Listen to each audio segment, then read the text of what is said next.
La vie de Justine Poyo Kasavubu est intimement liée à l'histoire politique de la RDC. Fille du premier président du Congo indépendant, Joseph Kasavubu, elle a passé son enfance à Léopoldville. Sa vie a basculé après le coup d'État de Mobutu contre son père en 1965. Une vie d'exil de l'Algérie à la Suisse en passant par la Belgique. L'adulte est aujourd'hui une militante reconnue de l'opposition. D'ailleurs, elle a tenté de suivre les traces de son père en se présentant à l'élection présidentielle de 2006. À 67 ans, Justine Poyo Kasavubu vient d'être désignée la meilleure femme politique africaine de l'année par le réseau d'entrepreneurs féminins JIFA. Bonsoir Justine Poyo Kasavubu. Bonsoir madame. Alors qu'est-ce que représente ce prix pour vous? Écoutez, c'est d'abord avec une très grande émotion que j'ai reçu cette distinction, que je dédie d'abord à toutes les femmes congolaises parce que c'est elles aujourd'hui qui motivent aussi mon action. Elles sont victimes de toutes sortes de situations et d'injustices. Mais je dédie aussi ce prix à mon père que vous venez de citer, ainsi qu'à ma mère, dont on a si peu parlé.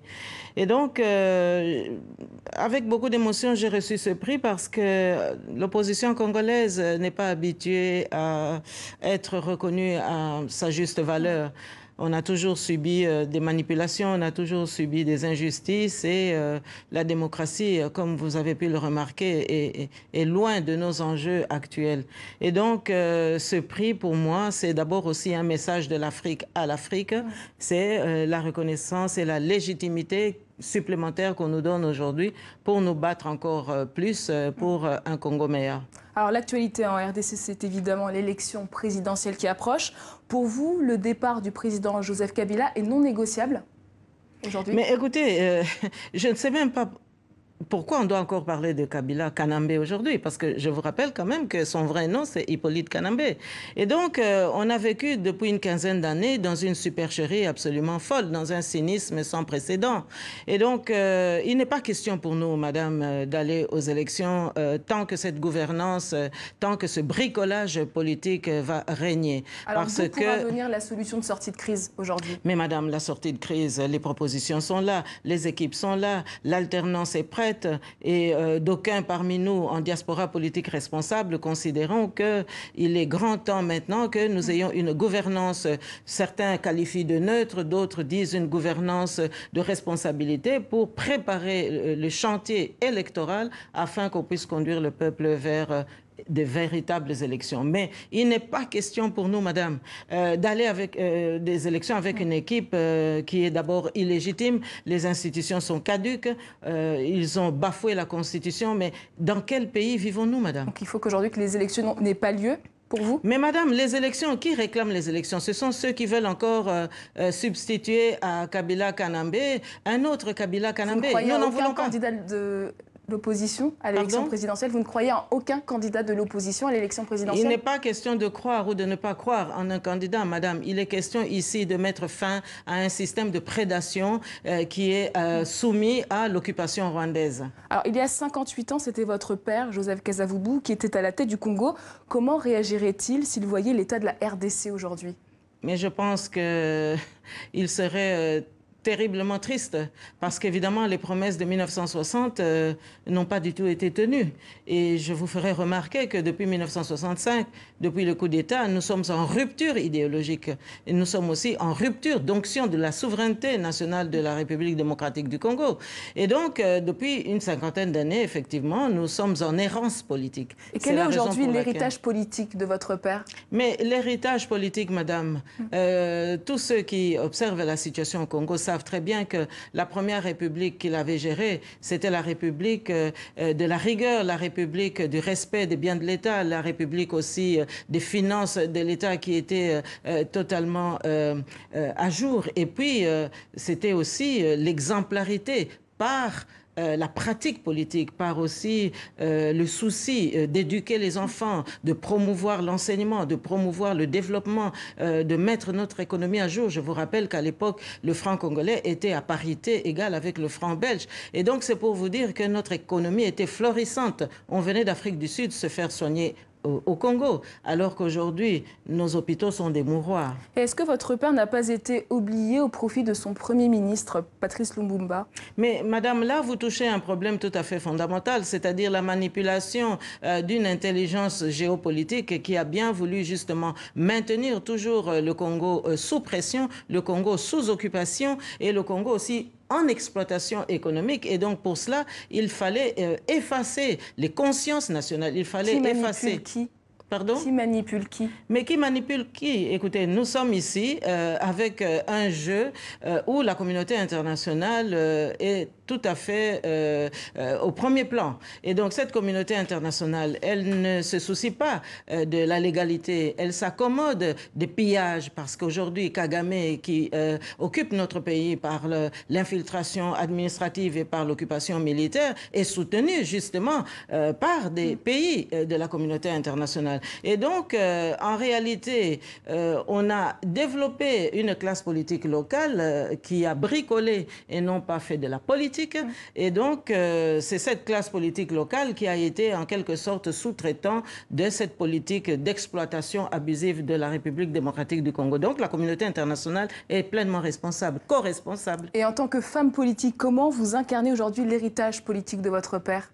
Mais vous savez, toute proportion gardée, j'essaye en tous les cas de me dire chaque matin ce que je fais. Est-ce que ça ferait plaisir à mon père?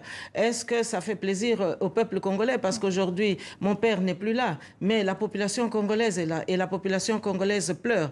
Elle est désespérée aujourd'hui et je me dois justement, en mémoire de cet homme d'État que fut mon père, d'aider le peuple congolais à s'en sortir et surtout d'aider ce peuple à aller vers un avenir meilleur. C'est la raison pour laquelle moi je me bats, madame. Alors vous parliez de votre père et justement, quel souvenir d'enfance vous gardez des 5 ans qu'il a passé à la tête de l'État ?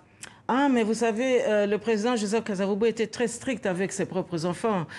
Pour avoir un cadeau, il fallait d'abord le mériter. Il fallait avoir un bon bulletin à la fin de l'année. Moi, il m'est arrivé de demander un vélo et c'était un mois de novembre. J'ai dû attendre le mois de juillet pour avoir le vélo. Donc, c'était toujours ce souci de dire à l'enfant qu'il n'y a rien pour rien. Il faut toujours s'engager, il faut s'investir, mais il faut aussi respecter les autres parce que ce n'est pas parce qu'on est chef de l'État ou qu'on appartient à une famille noble qu'on doit abuser des privilèges de la fonction présidentielle.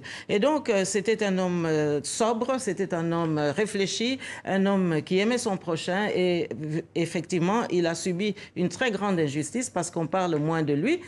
Mais vous savez, l'histoire est têtue. Il restera toujours pour l'éternité le premier président de la République démocratique du Congo. Alors justement, c'est en 1965 que Mobutu renverse votre père. Ça a aussi marqué le début de votre exil. Vous avez à peine 14 ans. Est-ce qu'à ce moment-là, vous saviez que vous feriez de la politique? Est-ce que ça vous a traversé l'esprit? Non, madame, vous savez qu'une conscience politique, c'est un cursus. Une conscience politique, c'est nourri d'expérience. C'est nourri aussi de la conviction qu'on vit dans un monde injuste.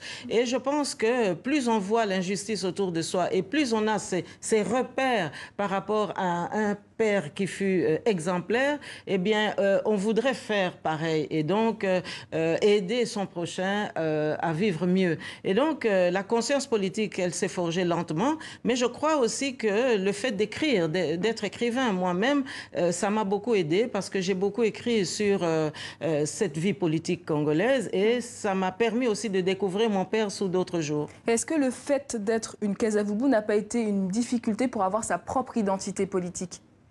Oh, une identité politique, vous savez, le monde politique est ingrat. Hein? Ça, je crois que vous le savez. Et donc, il n'y a pas de cadeau. Ça, tout le monde le reconnaît aussi. Mais je pense que ce qui compte, ce ne sont pas les cadeaux, mais c'est la conviction, c'est la détermination et c'est surtout la vision qu'on développe pour son pays. Je crois que c'est ça qui est le plus important. Et puis, mon Dieu, il faut aussi accepter les sacrifices que cela suppose. Alors, vous avez travaillé à l'ONU, au commissariat des réfugiés, et dans les années 90, vous rejoignez les rangs du parti historique de l'opposition, l'UDPS d'Étienne Tshisekedi. Qu'est-ce qui vous pousse à ce moment-là à entrer concrètement dans la vie politique ? Mais vous savez, c'est la conscience nationale justement qui était en éveil. Et cette conscience nationale m'a permis de me rendre compte qu'il fallait absolument contribuer à l'évolution démocratique de notre pays. Et qu'est-ce qui vous a plu dans le camp Tshisekedi? Mais écoutez, c'était le camp de l'opposition. Je pense qu'il ne faut pas trop personnaliser ici les choses. L'opposition était en phase de recherche d'un renouveau pour mettre fin à la dictature de Mobutu. Et je pense que j'ai apporté ma part dans ce combat-là. Et peut-être c'est pour ça aussi que j'ai reçu ce prix de la femme politique africaine de l'année. Alors en 1997, vous acceptez de devenir ministre de la fonction publique sous Laurent Désiré Kabila. Qu'est-ce que vous retenez de ces 12 mois au cœur du pouvoir? Ah, mais d'abord, l'invasion rwandaise, hein, parce qu'en fait, il y avait un double agenda. Et Laurent Désiré Kabila a été totalement dépassé par ce double agenda. Et je pense qu'il a été assassiné justement parce qu'il ne répondait pas aux impératifs que Kagame devait imposer à ce double agenda. Voilà. Et vous regrettez d'avoir accepté ce poste de ministre sous le président J'ai servi Kabila? mon pays, chère madame. J'ai servi mon pays, mais évidemment, j'ai pris des risques calculés. Je ne pouvais pas, à partir d'un certain moment, continuer à porter également les risques de Laurent Désiré Kabila, qui lui était totalement débordé par les Rwandais et les Ougandais qui l'avaient accompagné à la chute de Mobutu. Et donc, j'ai démissionné. Tout simplement parce que nous nous éloignons justement de l'idéal démocratique et regardez aujourd'hui les constats. Hein, le pays est totalement en déliquescence et je suis même étonnée que la communauté internationale ne dise rien et qu'elle s'accommode de tout ce qui se passe. Vous avez connu Kabila père. Que pensez-vous du fils aujourd'hui? Mais d'abord, madame, ce n'est pas le fils de Laurent Désiré Kabila. Hein, c'est le fils de Christopher Kanambe. Voilà la supercherie dans laquelle on a entraîné le peuple. Oui. Non, ce sont mes propos, madame. Non, c'est la vérité. D'ailleurs, il y a un ancien ministre belge des Affaires étrangères qui l'avait dit, qui avait interpellé la classe politique congolaise pour le dire. Donc, madame, le Congo, c'est mon pays. C'est la souveraineté nationale de notre pays. Et mon père s'est battu. Il est même mort aussi pour cette cause-là. Alors, je ne peux pas accepter qu'on puisse manipuler les générations futures. Donc, la communauté internationale, trompée par quelques-uns, parce qu'il y a aussi des brebis galeuses un peu partout, pas seulement chez nous, et donc, elle a cru bon d'accepter ce jeu de laboratoire qu'est devenu la République démocratique du Congo, où on essaye toutes les formules politiques qu'on n'accepte pas chez soi, mais on les impose au peuple congolais. Aujourd'hui, nous avons 8 millions de morts, chère madame. 85% des ressources du pays vont ailleurs. Et pas du tout dans les caisses de l'État. Et que fait la communauté internationale si consciencieuse des droits de l'homme et des principes? Et donc, c'est pour vous dire que cette infiltration rwandaise, on doit y mettre fin. Et donc, la communauté internationale, trompée par quelques-uns parce qu'il fallait piller nos matières premières, a accepté le rôle de Kagame. Or, Kagame, c'est à la fois Hitler, c'est Goebbels, c'est Himmler et c'est Mengele. Merci beaucoup, Justine Poyo Kazavoubou.